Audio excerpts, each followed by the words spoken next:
Am I the idiot for handling the sleepover planning? My husband is a ghostwriter and a stay-at-home parent of 2 kids, ages 6 and 9.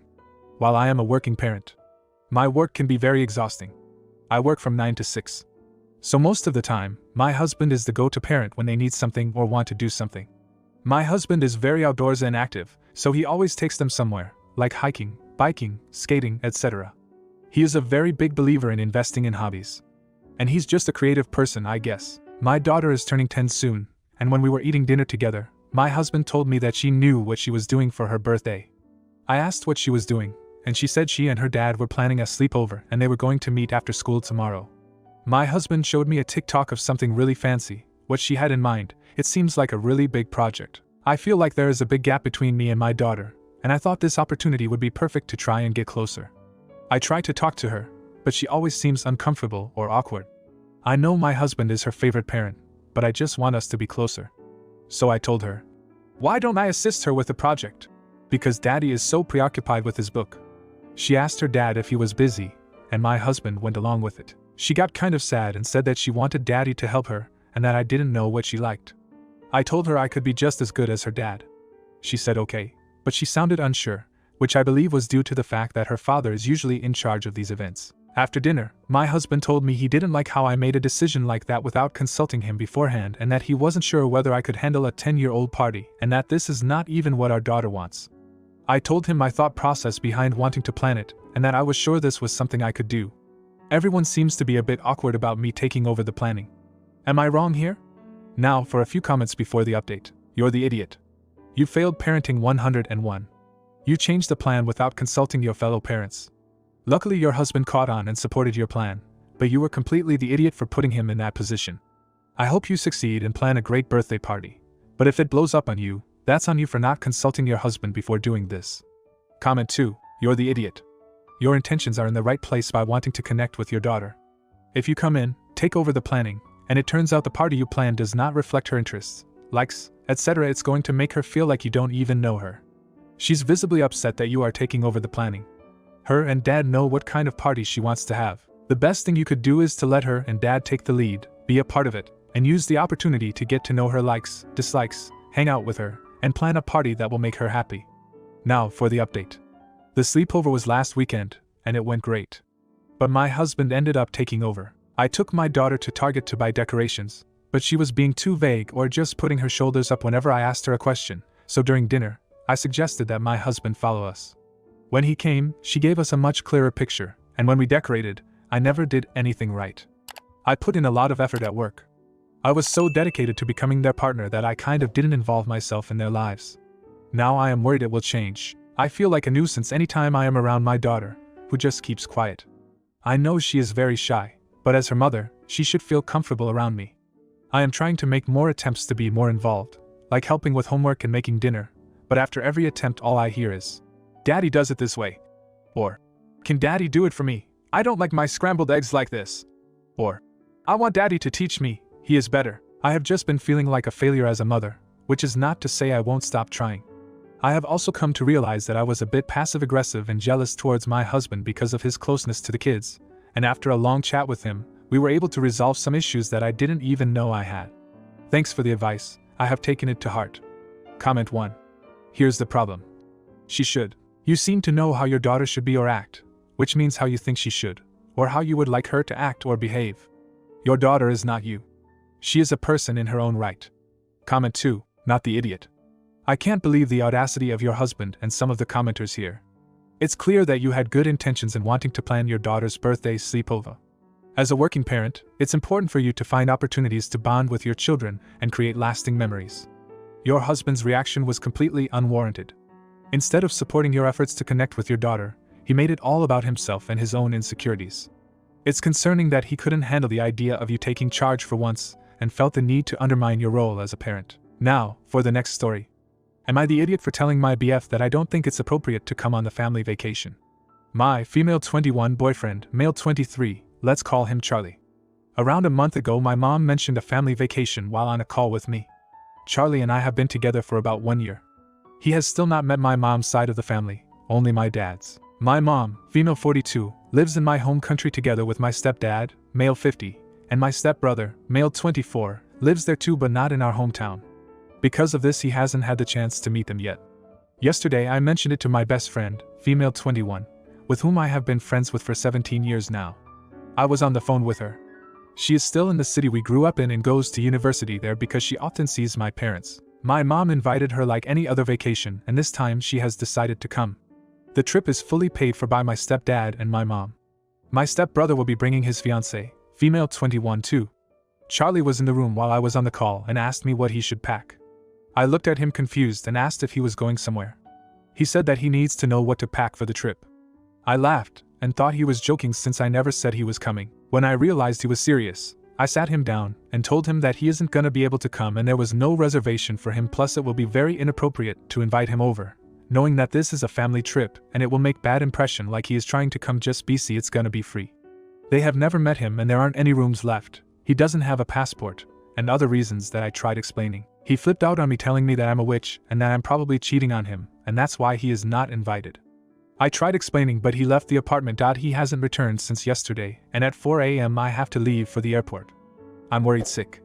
I called many times and texted, but he isn't responding. So am I the idiot? Now for a few comments before the update. Info: any idea why he thought he was invited? Was there a miscommunication that could have been cleared up? Your logic about him not having met them is pretty weird given they live abroad. But if he just assumed he was going because he's dating you and entitled to a vacation, then you're not the idiot. Then the original poster responded with, I think it was exactly that he is dating me and thought he was coming. BC of that comment too, not the idiot. I don't know why he assumed he was coming in the first place, especially when you never even implied it. Shows how entitled he is as a person. I understand that you're worried, but you may have dodged a bullet. OP. Being in a relationship with someone who's that entitled is only gonna mess with your mental health. I'm sorry you're going through this. Now for the update. When I was leaving the apartment 4 days ago, I left a key to my neighbor/friend. Yesterday she called me to inform me that my BF stuff is missing and my writing studio and my manga collection are destroyed. Some of my savings are stolen, and yesterday he tried to empty my bank account but failed miserably.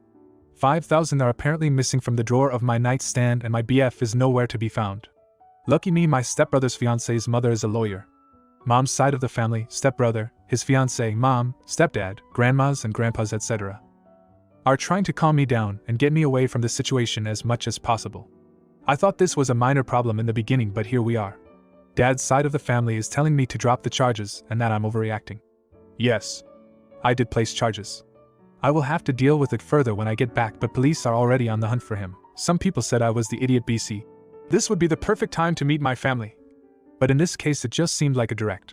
I want a free trip. To me somebody pointed out we have communication problems. Yes, we do. I didn't really want to mention this, but I'm on the autism spectrum, so it's pretty normal in a way. He knew 2.5 weeks before I went on the trip and I made it clear he wouldn't be coming. Update 2. To the 5 people who told me I'm sick and not right in the head, massage me again that I'm in the wrong when you have to fix over 25k damage, and I dare you to not press charges today. I got back to my apartment, and the damages were much more serious than they were described to me. The moment I opened the door I stepped on crushed up glass. The mirror next to the door was broken and crushed. My shoe pairs were ripped apart. The shoe rack was in the living room and a cupboard door was out of the windies literally. The windows were shattered, the cupboards were broken, the sink was broken and running. I barely turned it off. The TV was broken on the ground and there were what looked like holes in the wall that were, I think, made by the coat hanger that was barely together next to the fallen on the ground TV. The bathroom sink was cracked, and the bathtub curtain was on the ground and the metal bar it was attached to was detached on one side. My closet was trashed and the clothes in it, and shoes were ripped and torn. Charges are proceeding faster, not that I'm back. Comment 1. I'm so sorry this happened. Has your ex been apprehended yet? Then the original poster responded with, yes, before I got back to my apartment I went to the police station and he was there, and they told me to get the cameras in my apartment. Right now I am in a taxi with the cards from the cameras. Comment 2. Please file charges and do not drop them. This is a scary situation. I'm so sorry this happened to you. Don't feel bad for anything moving forward. If he goes to jail, that's on him. I wish you well and hope you can recuperate from this trauma and are able to trust again. Now, for the next story. Am I the idiot for telling my 7-year-old the truth about his mother? When I was younger I had a casual sexual relationship with a woman, Sally, I met at a restaurant. We had sex more than 5 times but less than 10 times. I texted Sally on a Friday night, which is when we normally hooked up, asking if she wanted to meet up, and she told me to lose her number. I did and later found out she was pregnant. I contacted her again to see if the child was mine. She told me it wasn't and that she would be getting an abortion anyway, and once again told me I needed to lose her number. I moved on.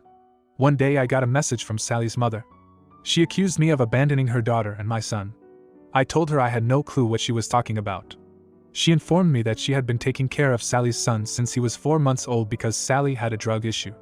At this point he was 1.5 years old and she, Grandma, was diagnosed with pancreatic cancer. She said she couldn't do it alone anymore.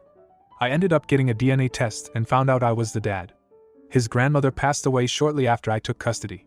He's 7 now, 8 in August, and has been asking about his mom a lot lately. I have always told him that his mom loved him, but wasn't able to take care of him. He has accepted that answer until recently and wanted more answers. I decided to be honest. He asked why he had to live with his grandmother before living with me. I told him, "Your mom and I weren't talking when she was pregnant with you. I didn't know she had you until your grandmother told me. After that I did everything I could to get you." He asked if he would ever be able to see his mom again. I said, "I don't know. I don't even know where she is. She has a sickness called addiction.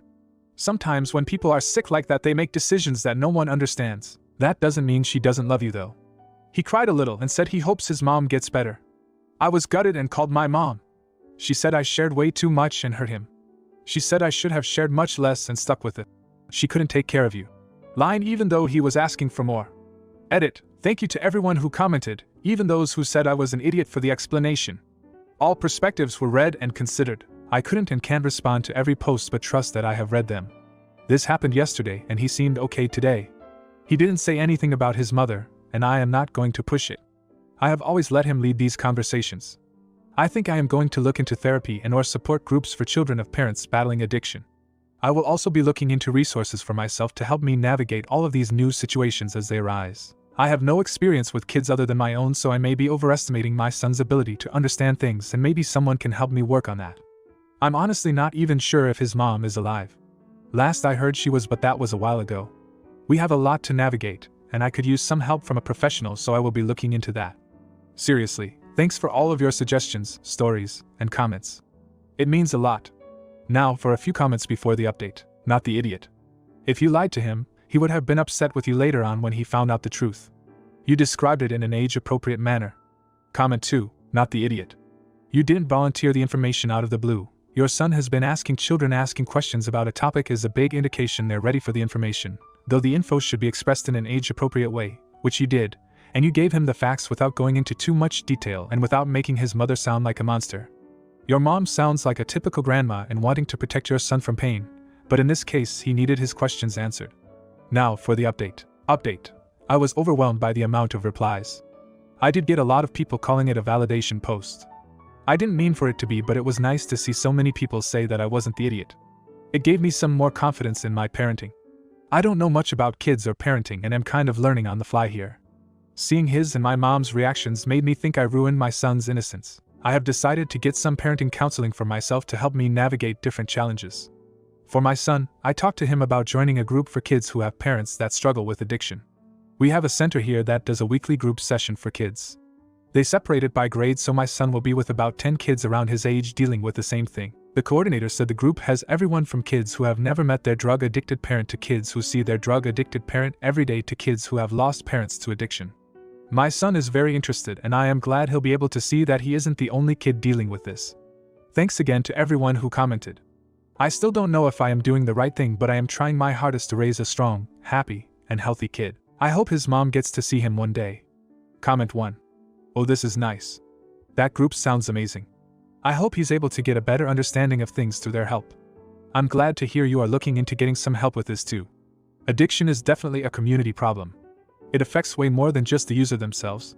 Hopefully she can find her way too. Comment 2. I don't know if you'll find this helpful at all, OP, but I have a story about how much I appreciated my parents' honesty. My brother was way into Nirvana back in the day and listened to their music all the time.